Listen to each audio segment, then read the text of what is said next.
It is 8:36, and joining us on the phone this morning is Representative Yvette Herrell. Good morning, ma'am. How are you doing today? Oh, good morning, Mike. It's great to be on the phone with you. And I'm just did a vote, just did a little bit of debate on the House floor and took a vote. And now I'm running back over to my office. So you'll have to excuse me if you can hear background noise. Yeah, they've got the Congresswoman pulled in about 10 different directions. So when she says running, she's literally like running down the hall to the one office to go and then get ready for the next appointment. So thank you very much for catching us. And who says you don't need to? Maybe they don't need to. Maybe they can save money at the gym, the congressional gym. They just make you guys run up and down the. Yeah, that's all right. Listen, I always kind of laugh and think, man, I know I'm getting a lot of steps in, walking back and forth from the office buildings to the Capitol. So I haven't even seen the inside of that gym yet. So at this rate, I'm sure I probably won't. Don't need it. Got enough in there. Right. I know right. It's a busy time here. I know one of the things that I know you've been in the news a lot over the last month or so is about border security and things. And Yes. now I think I heard her say she was going to El Paso. Was it today or soon here? Yeah. Are you involved in any of that, or is that you're going to come down for a visit and say hi? Thanks for coming. Yeah. Well, we sent the letter and invited her down and asked to go to Guatemala and Mexico with her, which, of course, she never responded. But, yes, she is going to El Paso today. But let me just tell you, and I'll just preface by saying that's pretty disingenuous to not reach out to the people who are actually in the fight, who really see what's going on, who understand the crisis. Sure. And it's one thing to go to a very controlled environment. She'll probably only go to, say, the processing center or the kid camp, which I call it the kid camp, where HHS has the tent set up over in Fort Bliss. Sure. I mean, if she really wants to see what's going on, she needs to go down to Columbus. Let's go to the Johnson Ranch. Let's look at the gaps in the border wall. Let's go see the damage to property, to the livelihoods in the Sure. communities, or go over. Even Henry Clare, a Democrat from Texas, called her out for not coming down to the Rio Grande Valley to see what they're dealing with, why Governor Abbott is going to go ahead and move forward with the wall, why Ron DeSantis is spending help and troops and money, it's a very disingenuous thing. It's almost kind of and I said this in a tweet we put out, It's not just about checking the box, saying I've been there. Sure. It's about, let's roll up your sleeves to have meaningful conversations, meet with the property owners, the community leaders, the ranchers, Sure. the people that are being most affected by their failed actions. Yeah, there's a difference between governing and in just grandstanding, and if you're going to go to these places, obviously, it's not like someone at that level as a president or vice president. They don't sneak into anything. They show up. Correct. Announced everywhere. So Right. obviously they're going to take them to places that they, you know what I mean? It's like getting a home inspection. You fix the place up because you want it to look good and you want to pass. So the people there, they're not going to take her to those parts that are the problematic areas. It's areas that see how everything's working great here. We got it fine. Yeah. Head back to D.C. That's right. If she's not going down to the border and not taking off her high heels and putting on a pair of shoes that she can walk around in the dirt and understand what's happening, then she's really not visiting the border. It's more of a photo op than the ability to go down, look, and have genuine concern and think about ways to, let's reinstate the Trump policies that were actually working, the Remain in Mexico, the Title 42. Sure. There are things that they could do immediately. But, I'm convinced, that everything that the administration did, the Trump administration did that was good for the American economy, for the border crisis, for all of these things that we reap the benefits of. I'm watching them dismantle this, one horrible policy or executive order at a time. And that's what's just so sad to watch that happen. I mean, there's no reason why we should have even had changes at the border, because what was in play was working for the American people, working for national security. We were all, seeing the progress on the border wall. We Sure. know that was effective. And so to watch, I said that lies and be mad about somebody's policies, but it's a different thing altogether to dismantle the country, and that's what they're doing. Yeah, it almost feels like, and you would know better. I mean, do they even understand that No, look, this isn't about bringing people that want to become a part of this country. We all agree we want the people that want to be here and want to contribute. We want to welcome those folks with open arms, but they got to recognize that's a huge sieve for all the other stuff. That's the drugs. The percentage of drugs that come through there, the human trafficking stuff. Everything. For that reason alone, these walls need to be there. It's like they're trying to talk two separate issues. It's like, no, there's a security issue and there's an immigration issue. We don't want to lump those two together because they're using the immigration issue to weaken our security issue. Is that? Do they not exactly see right. that connection there? They don't, and it's almost like they're not, and they won't address the things that are the realities that we live in now that they've created. Like you just said, the illicit drugs coming across, people coming into the nation, the catch and release. We don't even know the criminal background of the folks that are getting released into our nation, whether they've been convicted of any kind of a violent crime, murder, child. In fact, I just talked to Jody Arrington. He's a congressman from Texas today. The increase in sex offenders that are being released into the Rio Grande Valley over there, it just doesn't make sense. And they can think that they're trying to do something special and think that this is a humanitarian effort. It's not. The death toll is rising because of the elements, those making that dangerous trek. Now, no one wants to talk about the war on drugs. We've got a drug problem in our nation, and now it's going to be multiplied by who knows how much, because we know fentanyl being seized has increased over 800%. Sure. It is, and like we said earlier, it's not just the border communities, the border towns, the border states. It's America's problem because these people are being pushed into the interior. The kids, the unaccompanied minors, just from the Fort Bliss kid camp is what I call it. That's 4,500 kids a month that are being turned out into our interior. We don't know if they're going to be the hands of sex offenders, of criminals, of illegals. We have no way of having any kind of vetting process that protects those kids. And yet, when we speak out about this stuff, then we don't like kids. We're not humanitarians. Yes, I'm about protecting those children, and I'm about protecting the American children even more. Sure, absolutely. Yeah, that's the balance that we got to talk about here. Is yes, exactly. We want to protect the kids, we want to protect, but at the same time, priority one is protecting Americans because that's what we're here for, and that's what this country's about. If we're going to, yes, we want to help and make sure everything, but do you want? What point do you keep helping to the detriment of your own personal safety? And that's right. We got to find that balance.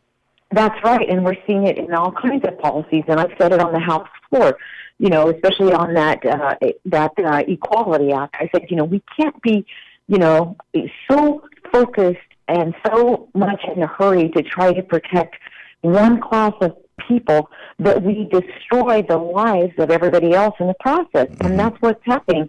There's no regard, and the fact that we're even doing some of the things we're doing here as it relates to policy with this, to me, is morally wrong. We've crossed, I think, the moral line in the sand when we start abolishing gender identity. We're going in line against God's word. And in my opinion, this is not governance. Pushing policies for this very small percentage of people that affect everybody, and this affects a lot of people in terms of their livelihoods, whether they're in any kind of a legal profession, medical profession, if they're in education, if they're in church, in some kind of a church leadership, worship, it just affects everybody. And so we're rushing down this road to protect a very small class of people. And, right now, in my opinion, I tell folks, listen, I think we're crossing a moral boundary here. I think that, this is not the government's job. And I think these are conversations that need to be had at home with families, with their children. But the government has inserted themselves so far into the way we raise our families, educate them, etc. It's just so sad. But, at the end of the day, I spoke the other day to a group, and I said, listen, this isn't where government should be. It doesn't matter, in my opinion, how anybody wants to identify, but at the end of the day, they've got to have a job. Sure. And we need to be working on deregulation, putting good practices into place so that we can help our small businesses that we can help our workers get back into the workforce and really address the issues that are more pressing at this particular time to our nation, and just get away from these kind of ideas that we're making these.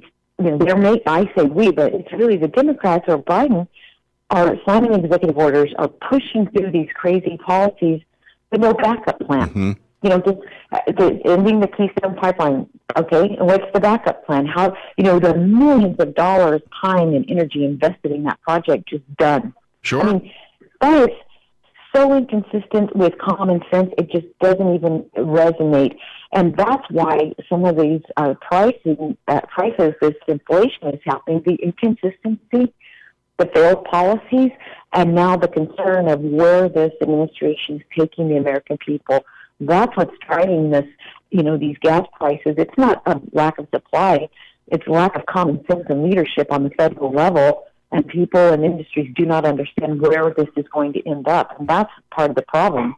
Yeah, it's scary, and it's really one of those things. It's not an overnight. I mean, a lot of these policies happen quick, but this is that stuff that we warn everybody about when we talk about government control and when you want to invite government in to handle your business. The moment that happens, you're starting the clock to the slippery slope of taking one thing. You put the government in your moral side of things because of things that in your brain's common sense, but at some point, it's all well and good till they turn those guns onto the things that you are feeling strong about, and you're giving that avenue for that to happen. So it's not like when we hear some of the hate stuff and you're like, no, we don't want people to do that. But at the same time, there's a balance here. If you let if we the people don't take care of ourselves and you let the government do it, then that you're going to have problems, and you start seeing the socialism and all. Well, just open a history book and see where that leads you. Exactly, and that's where we're at right now.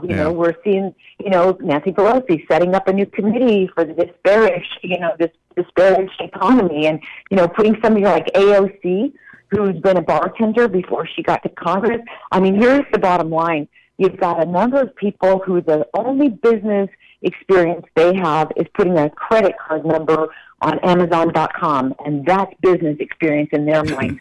And they're the ones making the regulations for you, for me, for all these companies, and the small businesses are the backbone of not only New Mexico's, but the nation's economy. And you've got people who've never signed the front of the paycheck making decisions that are going to have a profound impact on the cost of doing business, the ability to keep our doors open. I mean, I just read an article last night. Over 200,000 businesses in the country closed due to COVID, and now the number of increased businesses that will likely close for good because of a lack of workforce. Yeah. Well, we should be focused on getting these people up off the couch and back into the workforce so that we can save these small businesses and these operations, these mom-pop operations, who have just put everything into having their niche in the country and the communities they live in.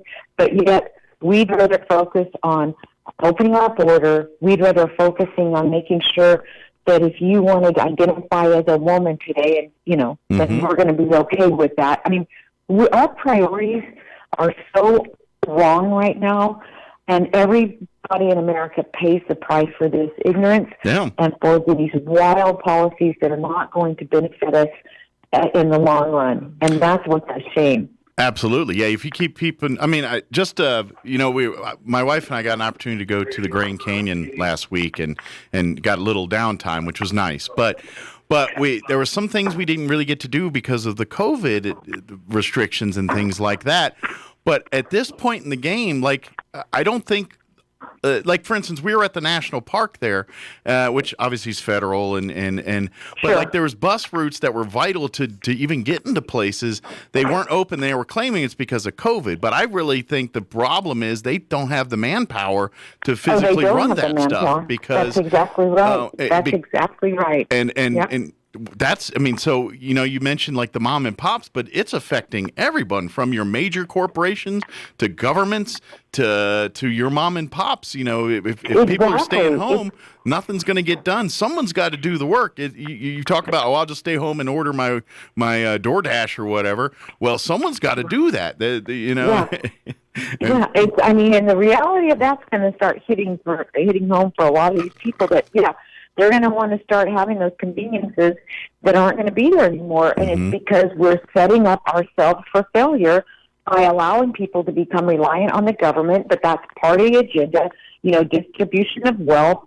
To me, it's the path of least resistance. Once they get people just eating out of the government's hands, well, it's easy to do incredible tax increases because all these bills that they're wanting to pass, which they are getting passed, are tax increases on the backs of every single American. And make no mistake, the GAO, others have looked at these bills, the infrastructure bill and others. These cannot make it without a major tax increase to the American people.